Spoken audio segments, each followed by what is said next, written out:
皆さんこんにちは、ケントと申します。今回はミュウツーの性能、技を徹底的に解説してみました。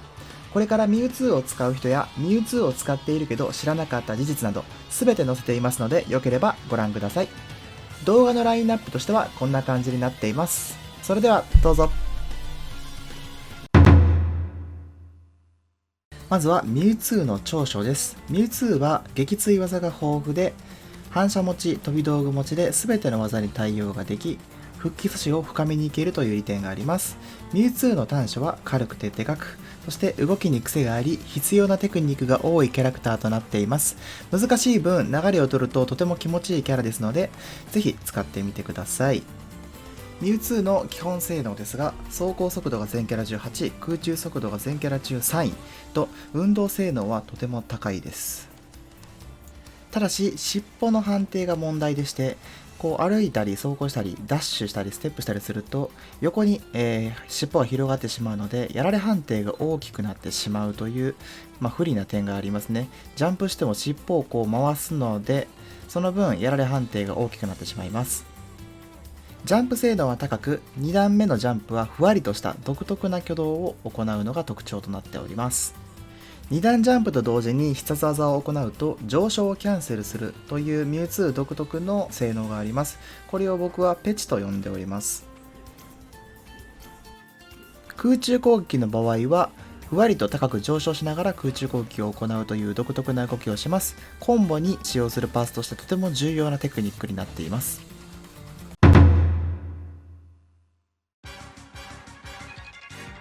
攻撃判定は手の先から出ており、範囲も結構優秀な技となっております。1ダメを出した後、7フレーム以内に再度弱を押すと炸裂攻撃になります。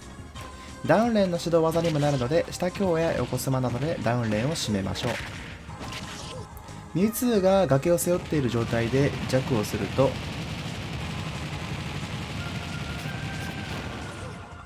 このようにとんでもなく火力を稼げます。対策としては、弱をされているときは外にずらすのが正解です。ダッシュ攻撃は判定も強めで持続もとても長いです。いろいろな DA の中でも発生や判定の強さなどは他のキャラに比べて強い部分は多いんじゃないかなと思っています。持続部分を当てると次のコンボ、空前とかですねが確定するので狙っていきましょう。主に使い方は攻めの流れの維持に使っています。どういうことかと言いますと、相手を空中に浮かし続ける選択肢として DA を使うのはとてもおすすめです。一見強いように見えるんですが、この技の弱点は尻尾になってます。技が出ている間、姿勢の問題で判定も横に伸びてしまうので、総合的には評価が低い技になっています。僕の中では評価がものすごく高い技となっております。ダッシュアタックキャンセルが可能で、地上からでも十分撃墜できるほどの威力を持っています。根元の方が判定が強めですね。上下シフト可能で崖つかまりの相手にも当てることができます。威力も根元の方が強く、バーストにも十分使えます。後ろにはほとんど判定がなく、上と前方向専用の技です。相手に対しての対空に使うのが主な使用意図です。実は姿勢もいいので反撃が取られにくい仕様となっています。これはファルコン側にも理由があるかもしれませんが、落下速度が速いキャラには序盤特別なコンボが入ったりします。出始めの下部分に当たればミュウツーの真上に飛ぶのですが、今作は真上に飛ぶことがほとんど少なくなってしまいました。ただし低姿勢の相手には真上に飛ばせる仕様があるので、低身長やダウンしている相手には上強を多めに振ってみるのもありです。前作に続きコンボに必要な主力の技です。ダッシュからも指導でき、当たれば様々なコンボに使えます。下強からのコンボを練習することがミュウツーにとって最初にやることではないかなと僕は思っています。下強には3つの判定があり、それぞれの当たり方で相手の吹っ飛び方向が異なります。根元の場合は空 N、空前、空上、中間は空前、空 N、先端など何も入らず状況によって DA が確定します。台がある場合は相手の受け身を読んで下強を絡めたコンボをしていきましょう。相手の受け身状況を確認するのがとても大事になっています。根元の部分は下にも少し広いため崖つかまりも潰せます。なので一応こういうことが可能です。下強を含めたコンボ集は概要欄からご覧ください。ミュウツーの生命線であり、ものすごく重要な技になっています。小さいハンデの時に相手キャラをミュウツー側へ引きつけ、最終段の大きい判定で相手キャラクターを外側に飛ばします。なので最終段がどこに飛ぶかわからないという人は、相手のキャラクターが空中ニュートラル攻撃にヒットした時、最終段で左右どちらにいるかを確認すると良いです。ミュウツーの前側でクーエヌが当たっている場合は、最終段も外に飛ぶため基本的に前側へ飛びます。後ろで当たっている場合は先ほどと逆の方向に飛びます。キャラクターがミュウツーの後ろに行っているのが分かりますね。最終段の強さは展開の良さにもあります。序盤では下強が確定したり復帰阻止にも使うことができます。崖メテオにも有効です。ダウンするとダウンレーンにつながります。積極的に狙っていきましょう。受け身を取った場合は金縛りまたは相手が後ろを向いていると下スマッシュが有効です。また逆のタクで回避を読ませて下スマも置いたりしてみましょう。ここまで聞けば最終段は最強技に見えるんですけども、ここで出るのがミュウツーの当たり判定の大きさになってきます。先端当てで逃げてもガードキャンセルウェディが当たるキャラが結構います。クラウド、リンク、クロム、シュルクなどには空中ニュートラル攻撃をあまり多く打たないようにした方がいいと思います。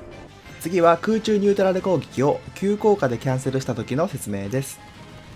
この小さい判定には相手キャラクターを引きつけるベクトルがあるので、空中ニュートラル攻撃の途中で着地すると最終段とは違ってヒット時とは逆の位置に相手キャラクターが落ちます。最終ヒットは左側で当たっているので、この時に地面に着地するとマリウは右に落ちてくるというわけです。空エネ急降下からは下強や上スマが入ったりいろんなコンボもつながるのでぜひ習得しましょう。台を経由するとこのまま上スマとつながります。小さい判定にはもう一つの性質があり、1段目だけ当てると相手が真上に跳ね上がる挙動を行います。これは固定吹っ飛びのためパーセントは関係ありません。999% でもこうなります。当てた後は上スマや空中攻撃が確定でつながります。攻撃反転の復帰技を持つキャラに空中ニュートラル攻撃を当てると1段目だけが相手に当たりメテオになるのでとてもおすすめです。ただしやはりこの判定にも弱点はあります。小さい判定の間をガードキャンセルウエスマで反撃できるキャラクターがいっぱいいるので、ウエスマの発生や姿勢が良いキャラにはあまり振ることができません。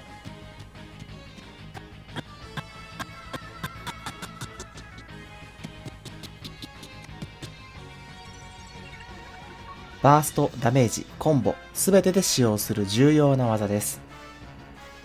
着地隙は少なく相手に押し付けやすい技です。序盤から終盤まで下強からつながる優秀な技になっています。空中前攻撃が当たると様々なコンボに派生します。パーセント限定で念力から空中前攻撃が確定したり、発生も判定も強いのでジャンプ上がりも借りやすいです。暴れ技としても優秀。下に判定がないため姿勢の良いキャラには当たりません。そういう場合は2段ジャンプ空前に切り替えると当てれるのでぜひやってみてください。そして出てくるのはまたもや尻尾問題です。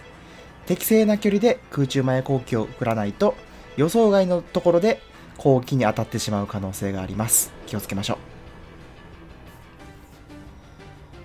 復帰阻止をする上で一番大事そして重要な技だと僕は思っています。下にはあまり判定がないので地上で振るには不向きです。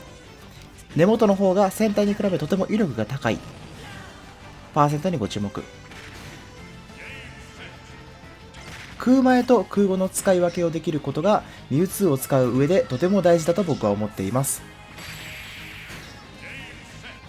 そしてもう一つの強さは技を出す回転率だと思っています。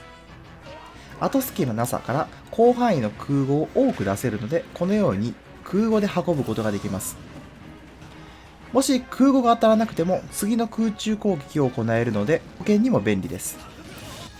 たとえ空語を避けられても別の技が確定します。これは空語が避けられたら空下が確定している時のリプレイになります。ただし尻尾にもやられ判定があるのであまり振りすぎには注意しましょう。判定が強く対空技として信頼がとてもできる技です。2段ジャンプ空上としてのコンボパーツになったり、ミュウツーのジャンプ力も高いため高めの相手を撃墜できる技としても使用します。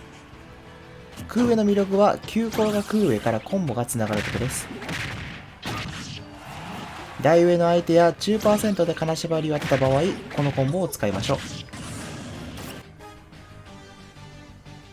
強力なメテオ技を備えており、判定も強い技です。紫の部分に当たると横に飛び、ピンクの部分に当たるとメテオ判定になります。ピンクの部分は崖下の敵にも当たるので積極的に使ってみてください。崖打つかまりの2フレームにも合わせやすいです。序盤の復帰阻止は空下で締めるのがおすすめです。空中前攻撃や空中後ろ攻撃を当てても相手が撃墜できない場合は空下を狙っていくのがとてもいいと思います。またピンクの部分は台の下の相手キャラクターにも当たります。なのでこんなコンボもできます。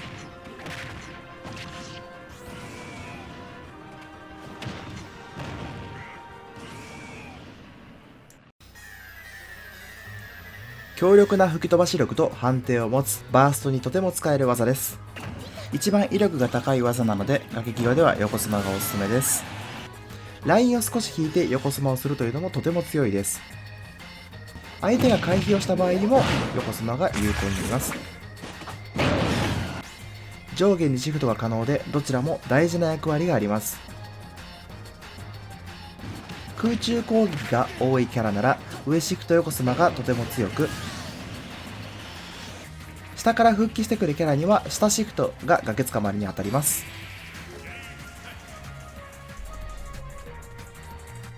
多分前作と比べて一番弱くなった技なんじゃないでしょうか。前作は7ヒットでしたが今作は4ヒットだけど全体フレームは一緒なので後スキが長くなっているということが分かります。ダッシュからもあまり滑らなくなってしまい持続も減ってしまったので以前のような不意打ちやガード漏れなどを狙うことが少なくなってしまいました。範囲は変わらないはずなんですけどもこういうことが頻繁に起こってしまいます。ですので対空技としては結構信頼度が低いです。判定も少しのタイミングで勝てるかどうかが変わってきます。ステージ中心で金縛りを当てた時はベクトル変更が効きづらい上スマホールドで相手をバーストしましょう。しかしガードキャンセルから出せるのはやっぱり強いので相手の密着時とかは多く狙っていきましょう。すべてのキャラクターの下スマの中でミュウツーの下スマが一番最強だと僕は思っています。このように、ほとんど後スキがないんですね。めちゃくちゃ気軽に振れますこの技。下スマを至近距離で相手に当てたとしてもノックバックが大きくこちらの回避が間に合います。ガード削り値も大きく相手のガードにも下スマを振ることはとても有効です。知らない人には下スマの後スキを別の技でごまかせるというズル技でもあります。崖つかまりの2フレームにも当てやすいのはもちろん範囲が広いので攻撃上がり以外を潰せたりもします。ゼロサムのように下スマを置くイメージで使ってみてください。ミュウツーの中で一番大事な技です。立ち回りにも勝率にも直接影響します。通常必殺技はため中にジャンプやシールドでキャンセルが可能となっています。ため中シールド入力を3フレーム以内しか入力していなかった場合シールドを出さずにそのまま通常必殺技をキャンセルすることができます。先ほどの手順にシールドプラス攻撃ボタンを押すとつかみになります。空中ため中、地面に着地すると同時にジャンプするとシャドーボールのため行動をキャンセルができます。こちらも覚えておいて損はないと思います。最大ための判定はとても強く、大体の攻撃に打ち勝つことができます。飛び道具勝負なら基本負けません。シャドーボールの特徴は空中で打つと後ろに下がることです。溜めた大きさによって下がる距離も変わってきます。復帰する時の選択肢としても置いといてもいいと思ってます。シャドーボーを置いて復帰阻止を阻止することもできるので結構万能です。最大ためシャドーボーは序盤だとコンボパーツにもなります。相手の重さや大きさなどで変わってくるのでアドリブがとても重要なのは難しいところです。相手が中%の時はこちらの中シャドーボーから空中攻撃が確定します。小シャドーボーからは基本的に技は確定しません。ここがダブスやサムスと違うところですね。飛び道具のためやジャンプを潰したりする目的で使用しましょう。本来ならば最大シャドーボーは崖つかまりの相手には当たらないのですが、特定の位置なら当たります。これは覚えておきましょう。シャドーボーの使い方で勝率が変わるのでぜひ使いこなしましょう。撃墜勝負に関わってくるものすごく大事な技です。紫がつかみの判定で水色が反射の判定です。反射とつかみの2つの性能を同時に使えるいわば反則技ですね。相手の飛び道具を 1.4 倍にして反射します。発生はあんまりですが持続はとっても長いです。サムスがチャージショットを打つのですが念力の終わり際でも反射できています。当てると数フレーム間硬直状態になります。また蓄積ダメージによって変化してきます。0% から 14% まではこちらが1フレームの不利、 15% から1フレームの有利がついてきます。 25% のダメージが増えるたびに1フレームの有利フレームが増えていき、特定パーセントからこちらの空中攻撃が確定します。ただし念力の当たりどころによって確定が変わってきます。このように真ん中に当たれば確定ですが、念力の上の部分に当たってしまうとこのように確定ではなくなってしまいます。また地上で念力を当てても基本的には確定しません。ですのでショートジャンプから念力を出せるようにしましょう。そうすると空中前攻撃が当たります。そしてこの技のもう一つの強さは対空能力です。空中で打つと少し浮き、2回目以降は浮かずに念力をしながら降りてきます。2回目以降の念力を2段ジャンプしながら打つとジャンプ力が伸びます。そして念力の対空は攻めと守り両方に役立ちます。念力で対空して相手の復帰ルートを伺いながら空語で復帰阻止のルートを確立できます。こちらは様子見て空中した攻撃を打っていますね。次は守り編です。対空して相手の空上の攻撃をずらして避けています。崖上にいる相手にも念力を使うことで崩すことができます。着地をごまかす手段としても念力はとても重要な技となっています。主に復帰技やライン回復の技として使用していきます。崖際でテレポーテーションを使うと着地隙をキャンセルすることができます。ただし今作のテレポーテーションのキャンセルはめちゃくちゃシビアでして、万が一キャンセルをミスってしまうとこのように即死してしまいます。なので最初は簡単な2つから覚えていきましょう。まずは崖際に回り込んで上 B を下入力を行います。するとテレポーテーションキャンセルができます。次は崖端から右に1回回避を入れた後スティック斜め下のテレポーテーション入力です。テレポの崖つかまり手段は斜め上、真横、斜め下、そして真下の4通りです。相手を見ながら狩られにくい選択肢を選んでいきましょう。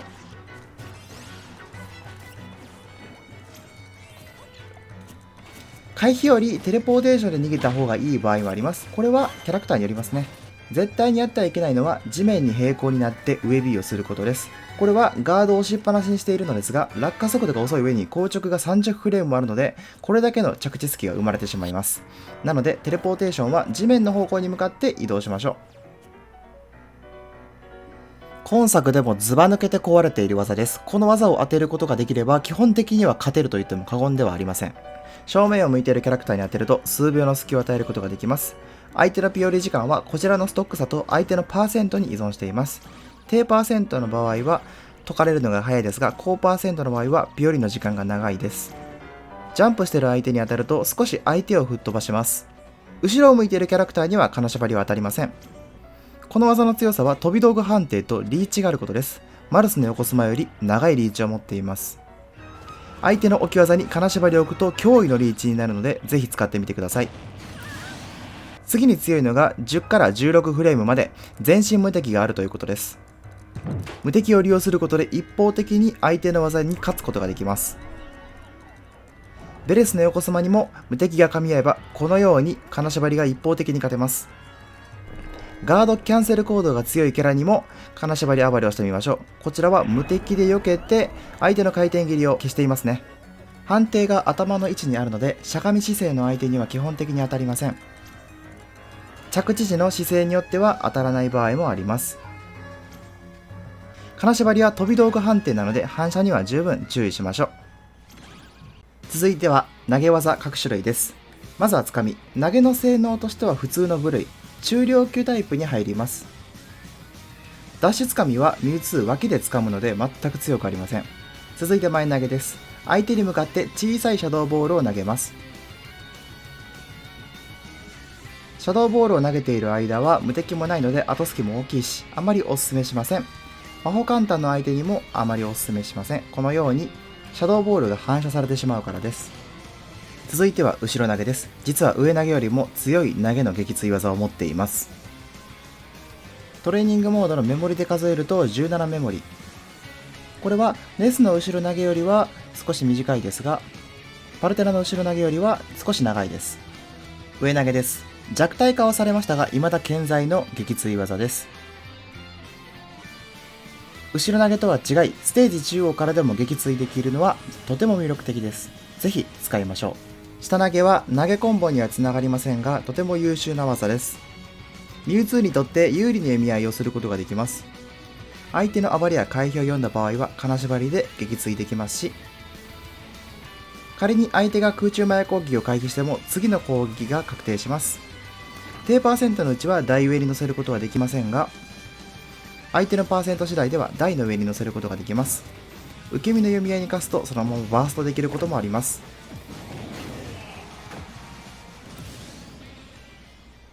ここまで見てくださり本当にありがとうございます。